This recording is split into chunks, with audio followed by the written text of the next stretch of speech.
درود بر شما، درود بر اندیشه خلاق شما، درود بر دستان پرتوانتون.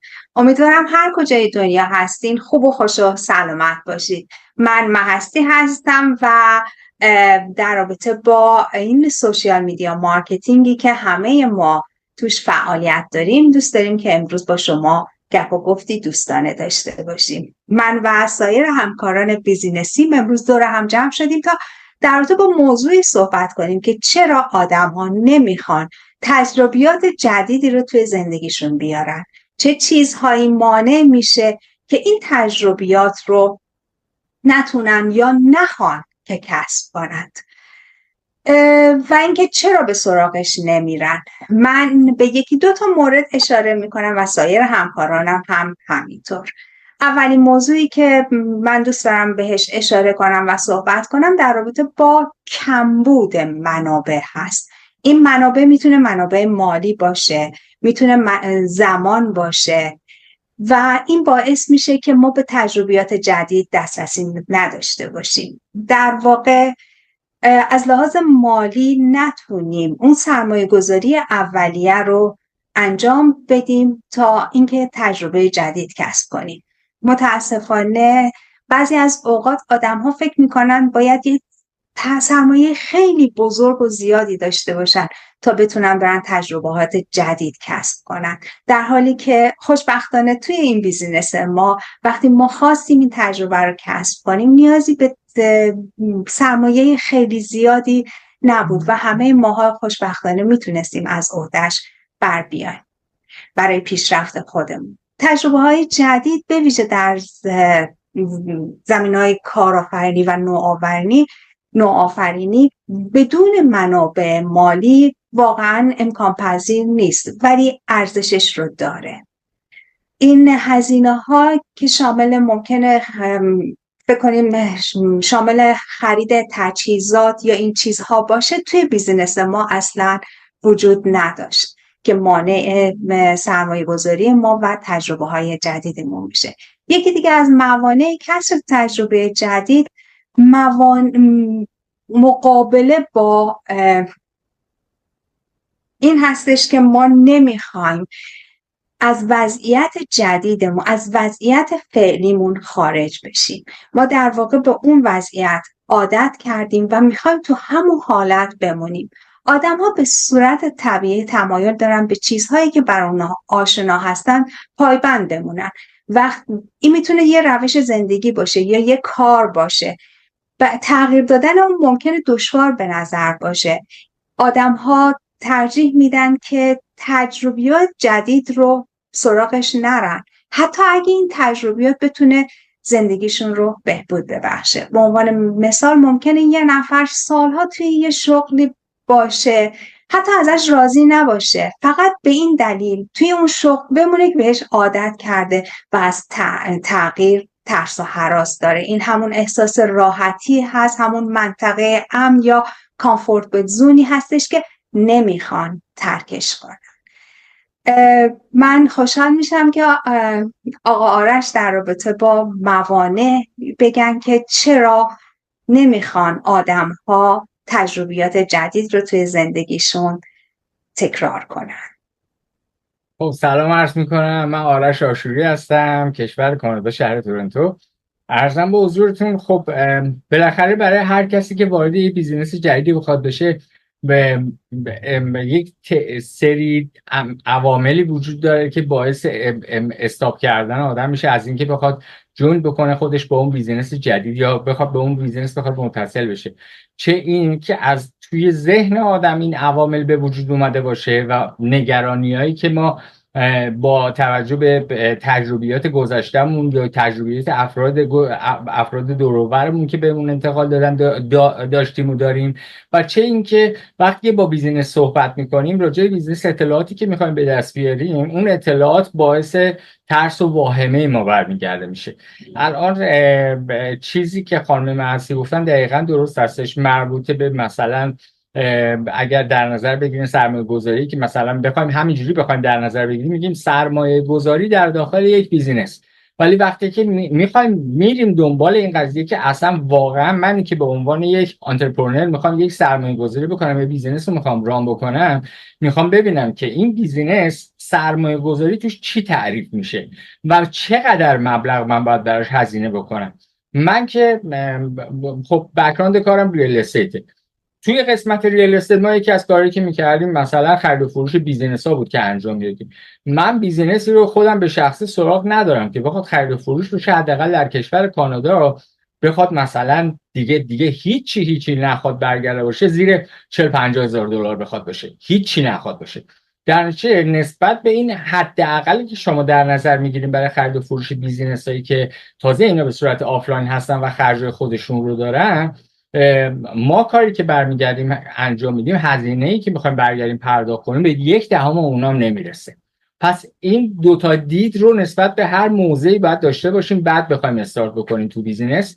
و خب خیلی از چیزایی که مثلا به وجود میاد، مثلا یکیش از چیزایی اینه که عدم اطمینان و ناشناختگی. دقیقاً درست همین چیزی که عرض کردم، یکی از موانعی هستش که به خاطر ناشناخته بودن بیزینس، به خاطر ناشناخته بودن از نظر اینکه اطلاعات ما ضعیف هستش نسبت به بیزینس به وجود میاد. و اگر این که این دوتا رو همزمان ما نتونیم تقویت کنیم و بالا بیاریم، خب در نتیجه به شک و واهمه برمیگردیم میفتیم و عطاشو به لقاش میبخشیم و اصلا ولش میکنیم، قضیه رو اصلا وارد آنترپرنور شدن اصلا نمیشیم. پس در نتیجه خیلی بهتر هستش که هم از نظر دید خودمون و هم از نظر دیدی که اون بیزینس داره برای خودش رو برای ما تعریف میکنه، اینا رو با هم دیگه مقایسه بکنیم و بتونیم به تصمیم گیری درستی برسیم. قسمت دیگه ای هم که هستش، حالا حرف و سخن دوستان هستش. من خودم ایرانی هم، افتخارم میکنم به قضیه، ولی خب بین ایرانی ها خودتون میدونید دیگه، ما خیلی صحبت میکنیم. صحبتایی که برمیگردیم میکنیم، اگر اینه که من تازه اطلاعی هم راجع به فلان چیز نداشته باشم، مثلا اگر اینکه خانم توسم بیاد از من سوال کنه، من که خودم از تپ و تاپ نمیندازم که، من شروع میکنم حرفای عجیب غریب زدن که آره من مثلا فلان کارم، اینقدر مثلا اطلاعات خاص دارم راجع به این بیزینس. و اولین کاری هم که میکنم نمیام برگردم خانم توسمو عرضم به حضور تشویق کنم که نه برو مثلا ببین چی میشه این اطلاعات، خود میگم وای اینجوری شده، این وای فلان، مثلا این همچین اطلاعاتی رو دارم، نکنه این کارو برگردی بکنی. و کاری میکنم که دل خانم توسم خالی بشه، چه به این که من اطلاع واقعا داشته باشم، به غلطی و درستش کاری نداریم، چه اینکه اصلا اطلاعات نداشته باشم.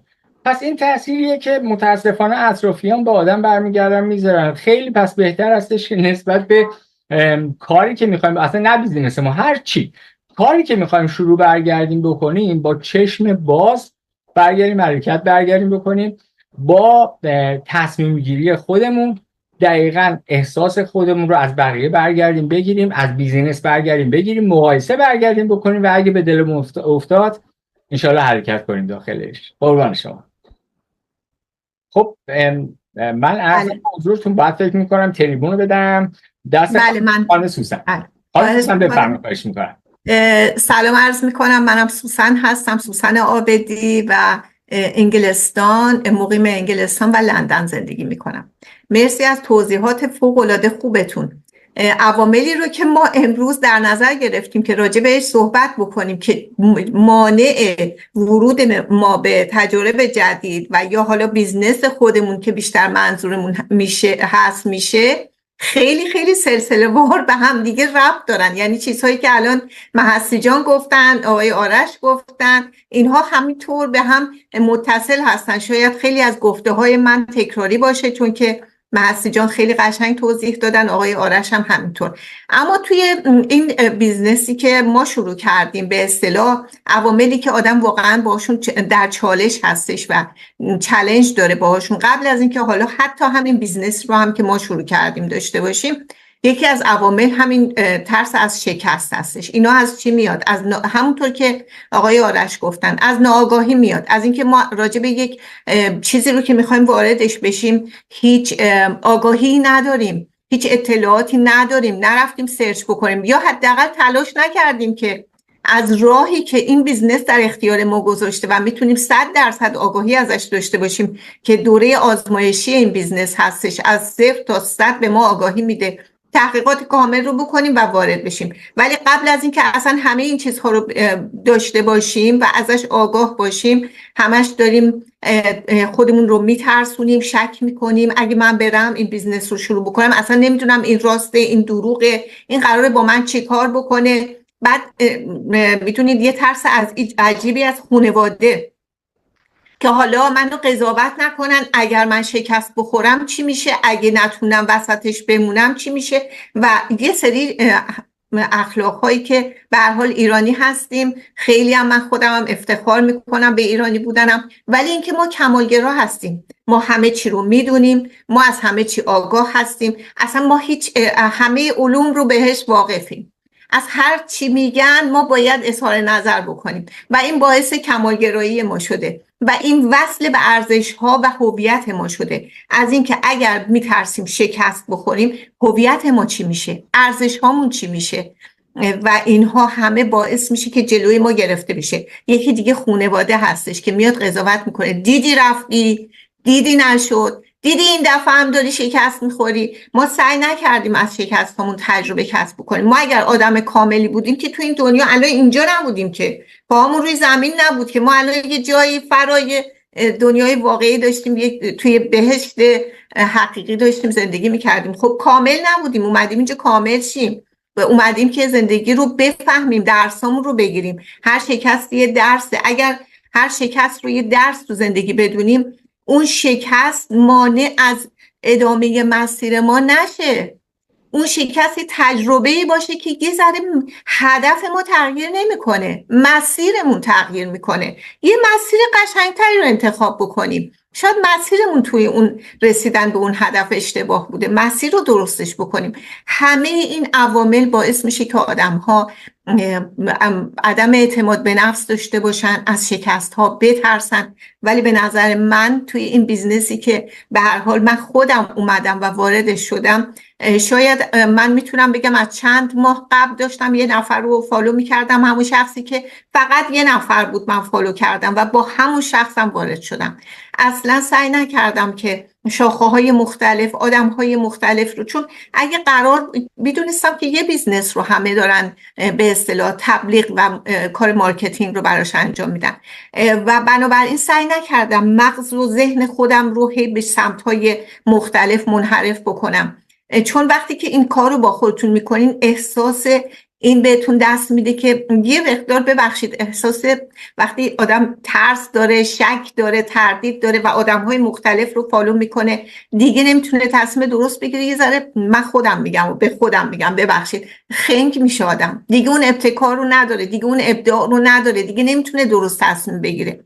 و من خوشبختانه یه نفر رو فالو کردم، اومدم و بعد از فکر میکنم 7-8 ماه، خودشون میدونم، ما دیگه دوست شده بودیم دقیقاً با هم و یک نیمه شبی، با اینکه من هم ترس هامو هنوز داشتم، باز هم هنوز وارد دوره آزمایشی نشده بودم که این شک و این دودلی از من گرفته بشه، ولی 100% میدونستم چی میخوام، چون هدفمو مشخص کرده بودم، چون انگیزه و اراده باعث میشه که آدم به ترس هاش غلبه بکنه.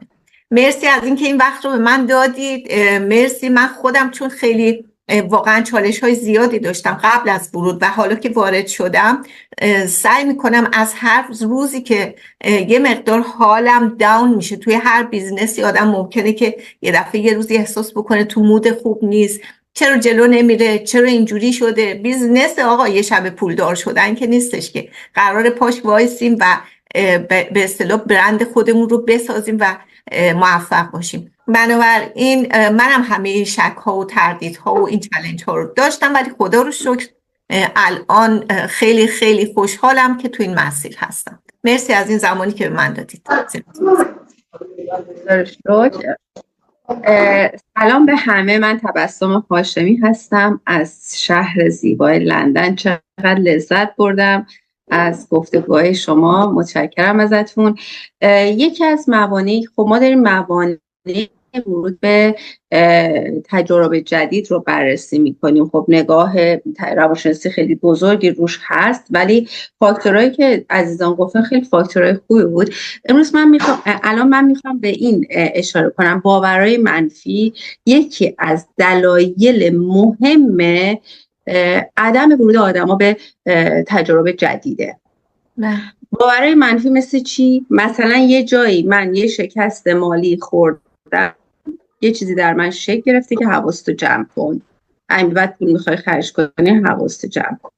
مثلا ما توی کشورهای خارجی با ایرانیا کار کردیم، یه جایی یه ایرانی سر ما کلاه گذاشت، حالا به خاطر زبون ندونستن، قانون ندونستن، اومدیم رفتیم با ایرانی کار، یا به خاطر اینکه هموطن بود احساس دوستی کردیم اومدیم رفتیم با ایرانی دیل کردیم و اون ایرانی هم خب از بعد روزگار بد در اومد.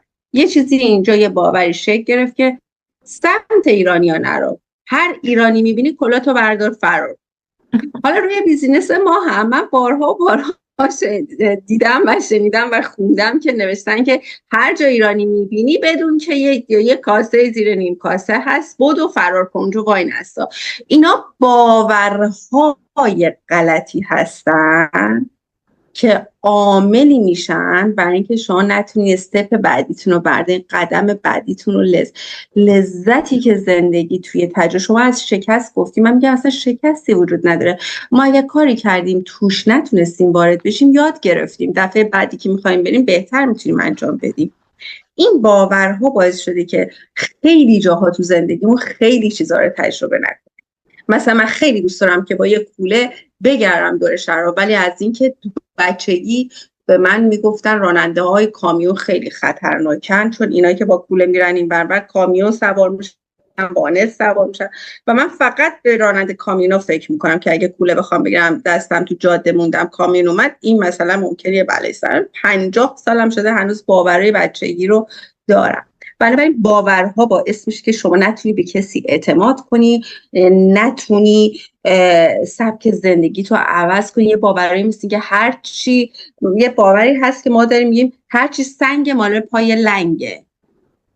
آخه این چه ضرب مسئله مسخره‌ایه که ما چقدر آدم پای لنگ دار دیدیم که تو مسابقات آنچنانی برنده شدن. از کمالگرایی میخواستم بگم یکی دیگه از باوراست که شما بهش اشاره کردیم، آدمایی که همه یه شبه میخوان یک اتفاقات غیر قابل باوری رو ترسیم میکنن و وقتی بهش نمیرسن احساس شرم، گناه، شکست و این باعث میشه تجربه نکنم، میگن نه ولش کن من نمیتونم.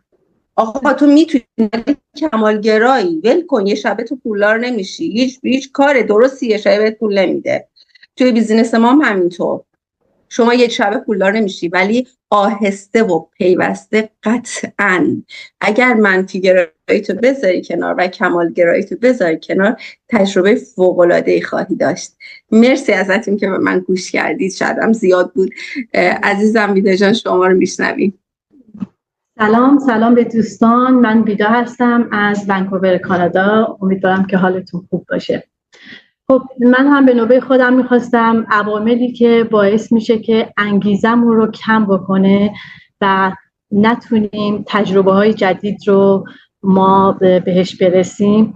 خب این عوامل تمام اون چیزهایی که دوستان گفتن در مورد همین ترس از شکست، که نکنه کاری که انتخاب کردم بخواد به شکست منجر بشه، و یا اینکه انتقادهای منفی که افراد میکنن و همون باورهای منفی که خانم تبسم دوست عزیزمون گفتن، یا اینکه فشار زیاد و استرس هایی که توی زندگی ما داریم و نمیدونیم که چجوری بخوایم مدیریت بکنیم بیزینسمون رو، اگه بخوایم این بیزینس آنلاین رو انتخاب بکنیم، و عدم آگاهی و نداشتن دانش کافی، اینا همه باعث میشه که انگیزه هامون رو کم بکنه برای اینکه بخوایم تجربه جدیدی برای این کارمون داشته باشیم.